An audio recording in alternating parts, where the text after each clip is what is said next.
Quiero afirmar que he sido objeto de una campaña de hostigamiento y falsedades.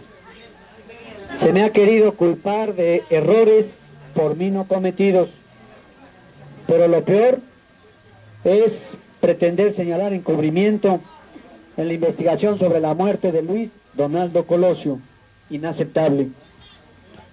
Podría en esta ocasión hablar de traiciones, deslealtades y cobardía. ¿Qué tal, amigos? Bienvenidos a una emisión más de Charla con Eloy Garza, un programa que aspira a marcar la diferencia para un público diferente. ¿Quieren ustedes saber quiénes han sido los gobernantes más patriotas en México? ¿Los más penitentes? ¿Los más jóvenes? Hemos llegado a tener hasta presidentes de 27 años. Bueno, para eso y más, hoy presentamos un libro que es de una maravilla y un prodigio. Tiene muchos años, pero es todavía un libro por hacerse. Y para ello tenemos aquí a dos invitados, mi querido amigo Jorge Covarrubias, nuestro amigo Alfonso Reyes Martínez. Hijos, ya van a saber de quién. Por lo pronto les agradezco mucho que estén aquí con nosotros. Muchas gracias a ti, Eloy, por tu anfitrionía.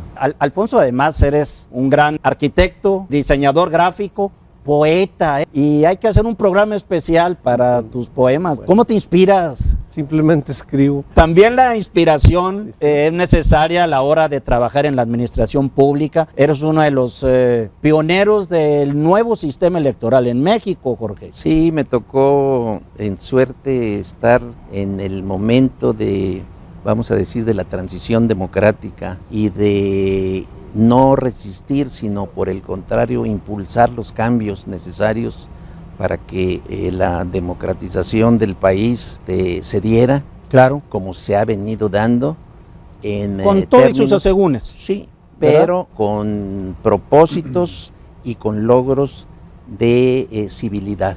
Aunque a veces se nos pelean y se nos hacen ahí encontronazos fuertes. Sí, pero Eloy, tenemos que acreditar la civilización. Pero ahora el motivo de este programa es hablar de dos grandes pedagogos, maestros del pensamiento, que no casualmente son los papás de nuestros dos invitados.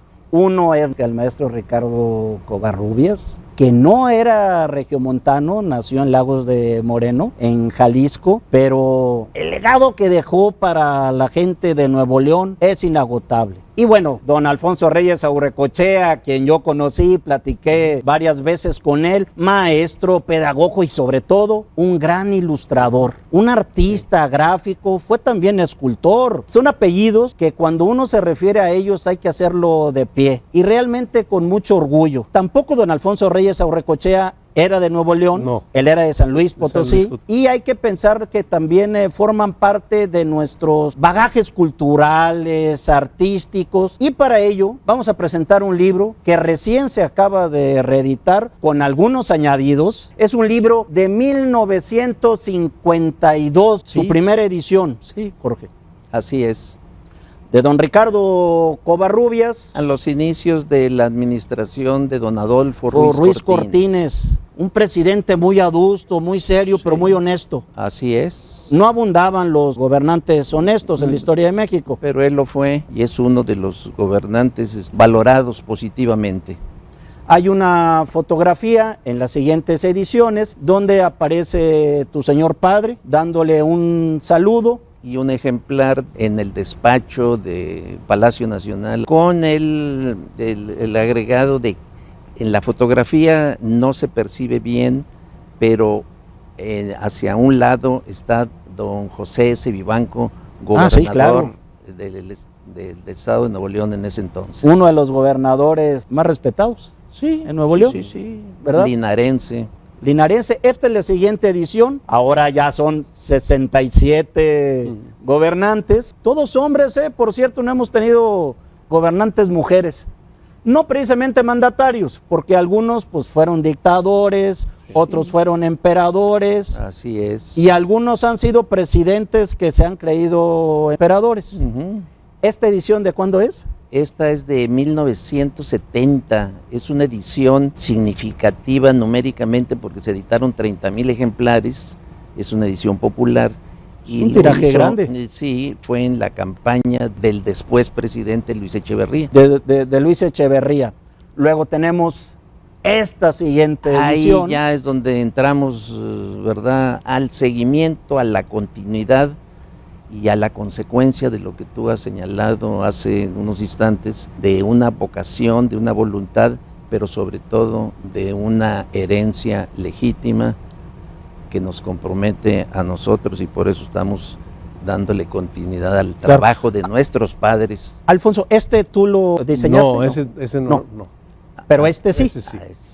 Ese ya se hizo en la universidad.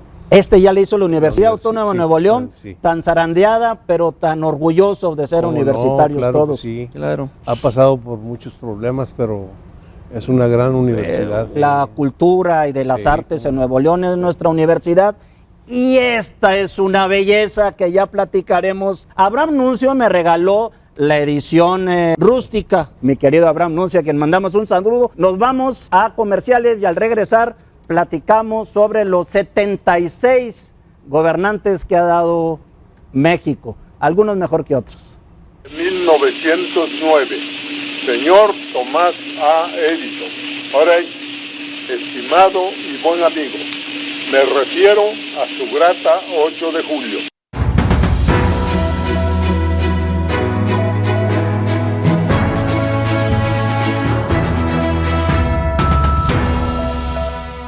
Mi señora y yo enviamos a todos los elementos revolucionarios del país nuestro más cariñoso saludo, haciendo votos por la prosperidad de la nación. Volvemos a charla con Eloy Garza, con nuestros amigos Jorge Covarrubias y Alfonso Reyes. Este libro, muy bien diseñado, te felicito, Alfonso, es una joya realmente bibliográfica. Por eso está muy claro marcado en las sucesivas ediciones, los 65, los 67, y a partir de 1972 que él fallece, hay un interregno hasta llegar a los 75 gobernantes del México independiente. Esa fue una decisión. ¿Tú descubriste el resto? Sí, es decir, tomando la matriz de la concepción de la obra original, decidimos darle continuidad y fuimos incorporando de un golpe de 67 a los 75. Bien. Y de esa manera quisimos darle continuidad, y te explico rápidamente el porqué de esta edición de los 76 gobernantes del México independiente, concebida junto con Poncho Reyes, en el sentido de que advertimos la efeméride de los 200 años de la consumación de la independencia de México, y dijimos, ok, este es el universo en el tiempo y es la concepción de mi padre desde su origen, los gobernantes del México independiente, hasta los que fueron en su momento, pero estos 200 años nos dan un universo nuevo de gobernantes, y dijimos, vamos a hacer presentes a nuestros padres en la efeméride bicentenaria de México. Y se salió este libro. Qué gran prosista era don Ricardo, ¿eh? Escribe el prólogo y hace algo que en aquella época pues no se acostumbraba, que era hacer un análisis transversal. Es decir, no solamente narrar la historia, sino decir, por ejemplo, quiénes han sido los gobernantes menores de 40 años, o quiénes han sido los más viejos, o quiénes no han terminado su periodo, o han tenido periodos el más corto de 45 minutos. Don Pedro Lascurain. Así es, así es. Que hay quienes lo acusan de haber firmado por cuestiones legales ser presidente para cederle el poder a Victoriano Huerta, y muchos otros que nos gusta la historia creemos que fue más bien para defender la vida de Francisco I. Madero, estaba ya preso. En fin, el más largo pues ya ni se diga, el que ha más adorado en el poder que Porfirio Díaz. Y que recordemos que llegó al poder con el plan de Tustepec, bajo el lema de sufragio efectivo, no reelección. Sí es. Mi gobierno aceptó el reto del diálogo, no de la gritería anónima. Escuchen lo que les voy a decir. El enfrentamiento entre la universidad y el gobierno lo lamenta la nación y lo celebran los heterogéneos enemigos de México. Jóvenes jóvenes del coro fácil. Nos opondremos a ellas, provengan de donde provengan, sean de oficinas burocráticas, de oficinas empresariales o de nefandas agencias manejadas desde el extranjero, cualquiera que sea su signo ideológico. Todo descrito aquí, no al detalle. Hay también gobernantes muy jóvenes, como es el caso de un hombre de derecha, conservador, que fue el general Miguel Miramón, que llega de presidente a los 27 años. Así es. ¿Qué es mejor? ¿Que lleguen ya maduros o que lleguen con la energía de la juventud? La madurez, desde luego, Eloy, frente a una gran responsabilidad que es dirigir un país, se requiere estar acreditado y ser reconocido de un temple y de una madurez necesaria. Pero ahí está Gabriel Boric, presidente electo de Chile. Usamos el término madurez, y la madurez no es cronológica, ¿verdad? Maduro. Claro. Puede haber jóvenes maduros y puede haber viejos muy penitentes. Alfonso, Sí. ¿quién continuó la obra de ilustración de este libro cuando fallece tu papá? Mira, ahí están los últimos 6 gobernantes. Ya mi padre no los hizo, de Salinas de Gortari a López Obrador. Los hizo Armando López, el pintor. Recientemente fallecido también, lamentablemente. Y que estuvo en la universidad, también fue director del taller de artes plásticas. Es un pintor muy importante, de primera, ¿verdad? Inicia el libro con unas ilustraciones. Viene don Ricardo Covarrubias, dibujado por don Alfonso Reyes Aurrecochea. Y luego viene un autorretrato de don Alfonso Reyes Aurrecochea. Sí. Que también, esta está desprendida, no sé si yo la desprendí. No, casi todo está pegada. Ah, bueno, entonces no me la cobren. Nada más. Sí. Cuando no me gustan, aquí en Charla con Eloy Garza rompo los libros y hay antecedentes de eso. ¿Ya es la última edición o tienes pensado continuar? La historia de México no se detiene. Y a los 76 habrá que agregarse los 77 y los 78 y es una continuidad que por necesidad estaremos nosotros en aptitud de continuarlo, pues mientras podamos ¿Tú en hacerlo. contra de Fukuyama crees que la historia no tiene fin? La historia no tiene fin, no tiene fin la humanidad, y México es nuestro país. Hoy, 31 de mayo de 1986, declaro solemnemente inaugurado el 13º Campeonato Mundial de Fútbol. Una cuestión importante es que nosotros hicimos, Poncho y yo, presentes a nuestros padres, supuestamente ausentes. No, están presentes con un trabajo útil que desarrollaron, que sigue sirviendo para el conocimiento de la historia de México y sobre todo para que se sigan impulsando estos propósitos. Estas innovaciones. Vámonos a unos comerciales y volvemos a Charla con Eloy Garza.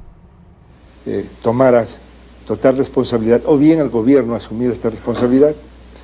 Entonces estudiamos, designamos a personas que se abocaran a este estudio.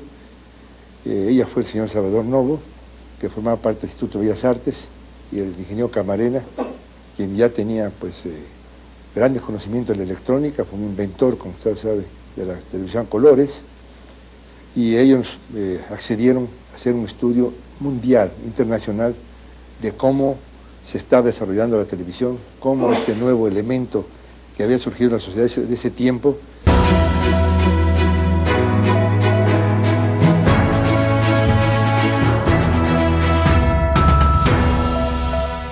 Que estoy más orgulloso de esos 6 años es del año de 1968, porque me permitió servir y salvar al país, les guste o no les guste, con algo más que horas de trabajo burocrático, poniéndolo todo: vida, integridad física, horas, peligros, la vida de mi familia, mi honor el paso de mi nombre a la historia.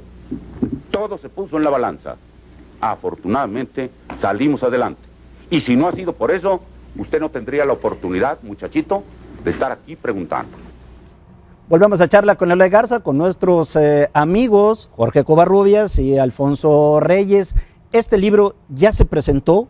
Sí, ya tuvimos la oportunidad de presentarlo en la Ciudad de México de manera presencial. Fue el primer evento después del cierre por la pandemia, y quiero decirte que fue un sitio gratificante, porque es un templo, el templo del convento de Santa Clara. Ah, sí, un monumento histórico. Sí, un monumento histórico que entiendo, iniciado en 1600 sí, y concluido en 1661. Sí. En ese escenario se presentó este libro. El diputado Mauricio Cantú González, claro, hizo favor de presentarlo. Había otras personas que por razones de contingencia no eran Bernardo Batis y el senador Napoleón Gómez Urrutia. Ese día de la presentación fue cuando se decidía quién era el nuevo ministro de la Suprema Corte de Justicia, y el maestro Bernardo era uno de los propuestos, pues, claro, que no pudieron asistir. Ah, pero tampoco fue Napoleón Gómez Urrutia. No, porque era senador y él tenía que votar en el Senado. Bueno, pero hay que pedirle a Napoleón Gómez Urrutia que lo presente. Sí, bueno,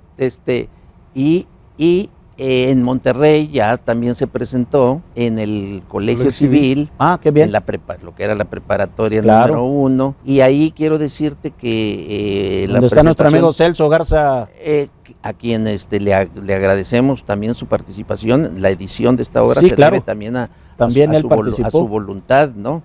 ¿Quiénes fueron los ponentes? Los presentadores fueron el rector Jesús Anser. Sí. El ex rector Jesús Anser. Es el ex rector. El historiador César Morado. César Morado, a quien mandamos también un gran saludo. La directora de la Facultad de Filosofía y Letras. Y obviamente tú, Alfonso, tú no. Y Abraham Nuncio. ¿Cuál es la impresión de Abraham? Me interesa mucho porque Abraham es muy crítico. No solamente, desde luego, lo colmó de locos, laudatoria, pero quiero decirte que allí en la página legal de esta edición viene perfectamente claro que es una edición de la Universidad Autónoma de Nuevo León y del Centro de Estudios Parlamentarios que dirige Abraham Nuncio. Ahí coincide este propósito con la celebración de 15 años de la existencia del centro, y esta es una presentación del Centro de Estudios Parlamentarios. Alfonso, ¿dónde están los originales de estos retratos? ¿Sí? ¿Los tienes tú? No. Mira, ese tiene una historia así muy breve. Mi padre, pues toda su vida dibujó muchos periódicos y para libros, para muchas partes, ¿no? Y entonces empezó a hacer estos dibujos, ¿verdad? Y los empezó a guardar y los empezó a hacer hasta que murió. Entonces... ¿Murió con el lápiz en la mano? Sí. No era una vocación. Una vocación, y luego aparte periodista también. Y además un gran periodista, sí. ¿Verdad? Esos dibujos llegaron a manos, fíjate qué curioso esto, a manos de Martínez Domínguez. Del ex gobernador Alfonso Martínez Domínguez. Gracias a Samuel Flores Longoria, fallecido, que, fíjate, yo no supe, porque los tenían ahí en una edición, otra edición que se hizo. Los tenían ahí, los encuadernó, y eso no está bien hecho, pero eso lo salvó. Entonces esa encuadernación de los dibujos, pasó el tiempo y la hija de Martínez Domínguez, Leticia, creo que así se llama, ¿verdad? Leticia, sí. Se los regaló, se los devolvió a mi hermana Alma Elisa, esposa de Sócrates Rico. Sí. Entonces ahí fue donde yo ya los tomé, los encuadernamos, le sacamos. ¿Y es esto? Primero ese. Primero este. Y luego el otro. Sí. Jorge, ¿van a seguir las presentaciones de este libro? Sí, desde luego. Nuestro propósito es difundir lo que te señalaba, de que el trabajo útil, trascendente de ellos, es nuestra obligación y nuestro deber sostenerlo y acrecentarlo en lo posible. Respecto a lo que dice Poncho, quiero decirte que se hizo en el Colegio Civil una exposición de los 75 gobernantes del México independiente, de los dibujos del profesor, y se hizo la exposición. Sí. Y desde luego tenemos el propósito, vamos a plantearlo ya sea con el senador Napoleón o con el diputado Mauricio o con quien pueda. Sobrará gente que tenga intenciones de presentarlo. Nuestro propósito es de que en Palacio Nacional se ponga la exposición de los 76 gobernantes del México independiente. Próximo gobernante a nivel nacional, hay que darle oportunidad a las mujeres. Desde luego, las mujeres. Porque de estos 76 no hay ninguna mujer. Sí, verdad. No ha llegado el momento histórico. Y sin embargo tu papá escribió otro libro sobre las grandes mujeres en la historia de México. Así es. Que es un libro que hay que editar porque se publicó allá en aquellos años de 1974. Sí. Cuando todavía era México un país machista, heteropatriarcal, lo sigue siendo, ¿eh? Sí, pero quiero hacer un apunte respecto a lo que dices tú, que el libro al que te refieres está dedicado por mi padre a diputadas, senadoras. Entonces ahí está una proyección, ahí está un señalamiento y ahí está el futuro de México. Lo tenía en su acervo personal Marielena Chapa, sí. Cuando era senadora me la mostró y dijo, mira, para que veas que el feminismo no es algo nuevo, pero es algo que todavía tiene mucho camino por recorrer. Es paradoja que mueble a reflexión el hecho de que ahora critiquen el crecimiento de muchos países del sur, quienes le prestaron con ese fin, y ahora regatean el crédito para continuarlo, cuando solo el crecimiento nos permitirá pagarles y comprarles. Hoy México y muchos otros países del tercer mundo no podríamos pagar conforme a plazos pactados en condiciones distintas a las que ahora privan. A nadie le conviene y nadie quiere suspender pagos, pero el que esto suceda o no rebasa el ámbito de voluntad y por consiguiente de responsabilidad de los deudores. Tu papá heredó a la universidad 5,000 volúmenes. Ni siquiera Alfonso Reyes, el regiomontano universal, homónimo tuyo, heredó todos sus libros a la biblioteca, porque la mitad están allá en la Alfonsina de la Ciudad de México. Sí. Pero los dejó sin la herencia de libros a ustedes. No, es decir, Miguel, mi hermano, que tú conoces. Sí, claro. Alfonso fue también un gran placer. Siempre faltará tiempo. Son también un acervo de la cultura, de la historia, de la política en Nuevo León. Y a ustedes, queridos amigas y amigos, nos vemos próximo martes, 7:30 de la tarde, aquí en Azteca Noreste, para hablar sobre cultura y mucho chisme político, que también enriquece el espíritu. Nos vemos, pásenla muy bien. Hasta luego.